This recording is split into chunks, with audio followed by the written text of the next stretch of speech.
Bienvenue à vous dans cette découverte et une démonstration du logiciel de l'application Pronostat.com. Vous la trouverez sur le site et vous l'utiliserez directement dans le navigateur sur internet. Pour ce faire, il faudra juste créer un compte et vous aurez accès à la version d'essai. Voilà, donc je vous montre à quoi ça ressemble. Un petit mot au préalable. Qu'est-ce que c'est Pronostat? C'est d'abord une énorme base de données de chacune des courses qui a eu lieu peut-être sur les 15 dernières années et en même temps un algorithme très élaboré, très pointu qui nous permet de coupler ça avec des critères que l'on aura choisis nous-mêmes concernant les chevaux, concernant les entraîneurs, les jockeys ou encore les disciplines. Voilà. Et tout ça croisé ensemble, vous allez voir comment il y a du potentiel. Un potentiel neutre, de gain ou de perte. En attendant, pour le moment, c'est un véritable laboratoire. Je ne connais pas d'application, de logiciels et de bases de données qui font la même chose et où le travail a été réalisé comme ça, de la même manière. Je vais vous faire ça donc dans l'ordre chronologique. Ici, c'est l'onglet qui m'intéresse toujours le moins pour des raisons personnelles. Les pronostics que propose Pronostat, c'est pas ce qui m'intéresse le plus. Quand je vous disais c'est un laboratoire, ici nous aurons les courses, comme chez un bookmaker, les courses du jour. Déjà à l'interface on remarque qu'elle est claire, elle est facile à lire et on trouve tout de suite les informations. En cliquant sur chacune des courses, nous irons un peu plus loin dans l'élaboration de nos stratégies et nos tests. Comment ça commence? Déjà on va élaborer notre toute première stratégie. On note les critères et peuvent être très généraux ou très spécifiques. Bien évidemment, il faut avoir plus que des notions, il faut être un minimum expérimenté, avoir pratiqué les paris des courses de chevaux. Sinon ça vous parlera même pas, cette vidéo et même le logiciel Pronostat.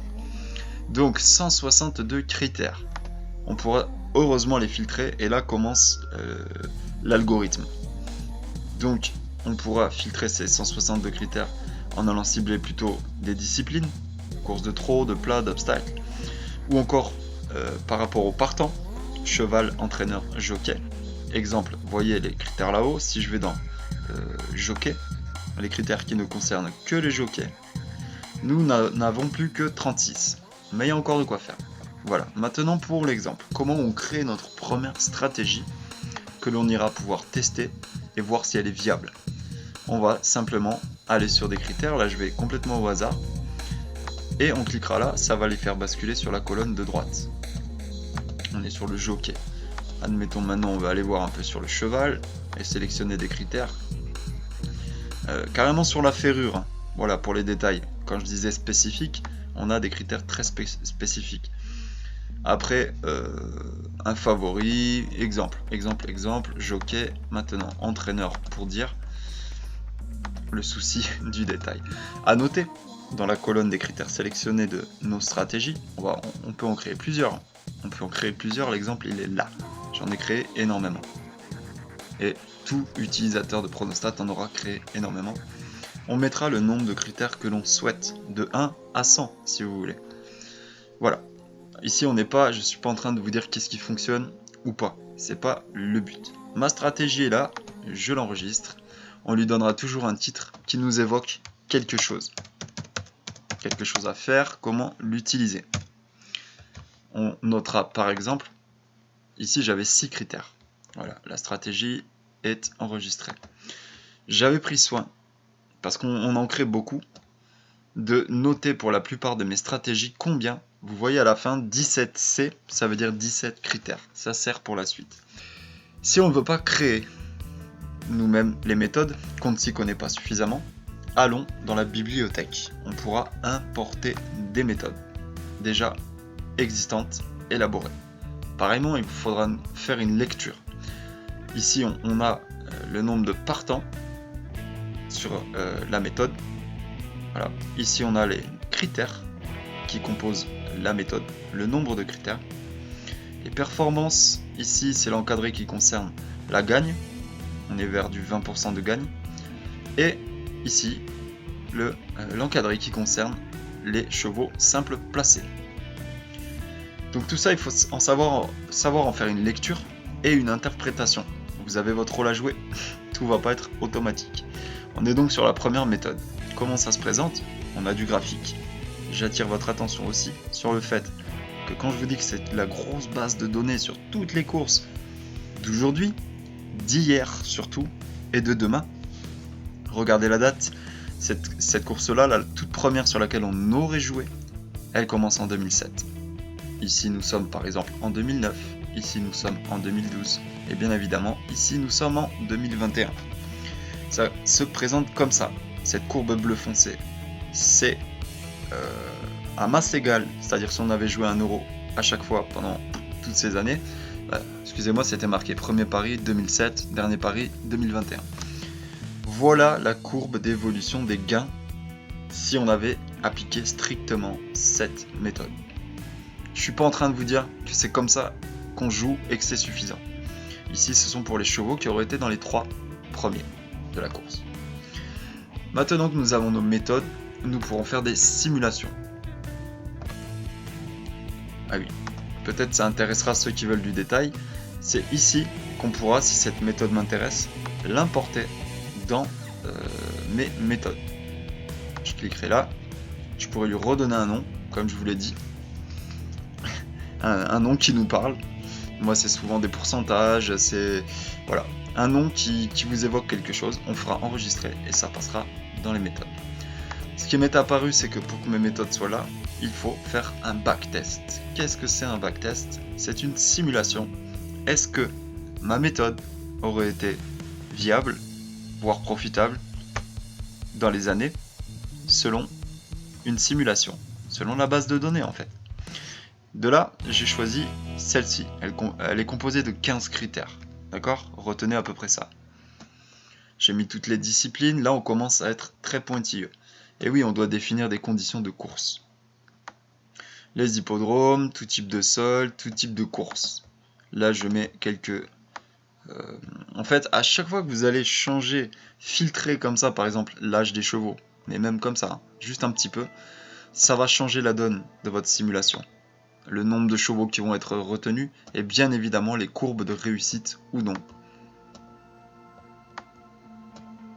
Les courbes de profit ou non. La distance sur les courses, bien évidemment que ça jouerait. Et des fois vous changez à 500 mètres près, 200 mètres près, ça peut être totalement suffisant à déjà vous proposer à voir s'il y aurait eu beaucoup de candidats et à voir surtout sur les résultats. Alors là je suis obligé de faire un petit peu vite, sinon ma vidéo comme d'hab sera beaucoup trop longue. On essaye d'en faire une pour obtenir voilà, nos premières simulations. Sur 15 critères, c'est marqué là, je mets que je voudrais au moins qu'il y ait 10 critères qui soient retenus. D'accord? Ça c'est relativement important. On laisse charger un petit peu. Selon les critères, selon les données qu'il y a à brasser, ça va être plus ou moins rapide. Là, on s'apercevrait que dans les critères de course, ainsi que surtout avec ma méthode, enfin les deux sont très importants en fait, à chaque détail près, ça n'aurait pas fonctionné. Sur toutes les années, pareil, de 2007 à 2021. On voit que ce soit à la gagne ou sur les chevaux placés. Ok? Et là, vous obtiendrez le nombre de chevaux qui auraient été retenus, à la place d'ailleurs, à quelle place, 1, 2 ou 3e, et les performances, en gagne, en simple. Ok? Il ne nous resterait plus qu'à aller dans les courses, l'onglet courses, et quand on a la version payante, nous aurions des indicateurs, des alertes qui nous montreraient si nos méthodes, nos stratégies seraient pour les courses de demain ou d'aujourd'hui. Là, c'est vraiment quand on paye. Il y a des petites alertes qui se mettent et qui vous disent là, vous avez un cheval qui répond à vraiment tous vos critères par exemple, et il est jouable en fait. Maintenant, je vous montre à quoi ça ressemble.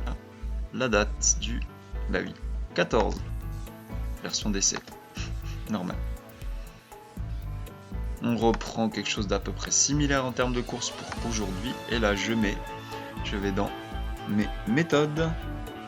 Et je reprends la fameuse cheval placée à 15C. Tout de suite, le classement a bougé. En fait, j'ai 15 critères.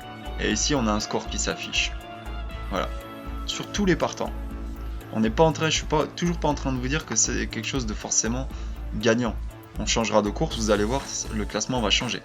Mais par rapport à ce que j'ai choisi là, ma méthode, il y a un nombre de points sur 15, tac, tac, qui répondent. Et là, bien heureusement pour mon exemple, quelque part, on voit que c'est pas des moindres. Parce que ici, nous avions le second, le cheval arrivait en deuxième, et ici, le cheval arrivait en premier. Voilà, ça ce serait un bon exemple de dire « Waouh, la stratégie elle marche, je peux l'appliquer. » Éventuellement.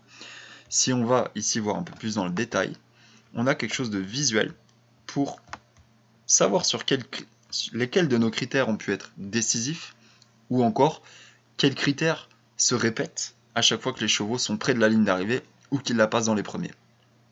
On retrouve la définition de chacun de nos critères, et si le critère était rempli, c'est coché ou vide. Voilà, si ça n'est pas rempli. Donc on va dans le détail quoi. Par exemple ici, bon, excusez-moi. Là on est pas sur l'arrivée de la course, hein, retenez bien par contre. Sur mon classement, là, c'est parce que le cheval a été régulier, ça a fait une différence. Ici, il y a eu une autre différence sur l'autre cheval, elle est ici. Sa cote, elle a baissé avant le départ, d'accord ? Ça, c'est des détails qu'on peut venir noter qui peuvent être intéressants. Donc, on est sur... on retourne là-haut, on a tous les partants, les chevaux, sur cette colonne-là, le numéro 11, écrin du drop, pardon. Et on retourne simplement là, écrin du drop, et bah tiens, il était deuxième. C'est juste pour vous mettre la puce à l'oreille de ce qu'on peut faire avec ce logiciel. Donc les combinaisons, elles sont infinies. Donc je récapitule, on aura les pronostics, perso ça m'intéresse peu, on aura les courses, le visuel de toutes les courses avec un petit calendrier pour aller voir en arrière des courses spécifiques, et le lendemain et le surlendemain quand on a un abonnement payant. Nos stratégies, c'est ici que l'on va élaborer, créer nos méthodes, de quoi simuler. Une fois qu'elle est créée, on peut aller simuler sur les années et avec des conditions de course très spécifiques, est-ce que ça aurait fonctionné? Ici on obtiendra nos graphiques et ici nos données de performance. C'est pointu. Nos méthodes listées une fois qu'elles auront été backtestées, et la bibliothèque pour importer directement les méthodes. J'espère que ça vous a parlé et je vous dis à très bientôt sur ma chaîne YouTube Nicolabo ou sur mon blog allbets.com, olbetz.com. Merci de votre attention. Si vous avez des questions, place à vos commentaires.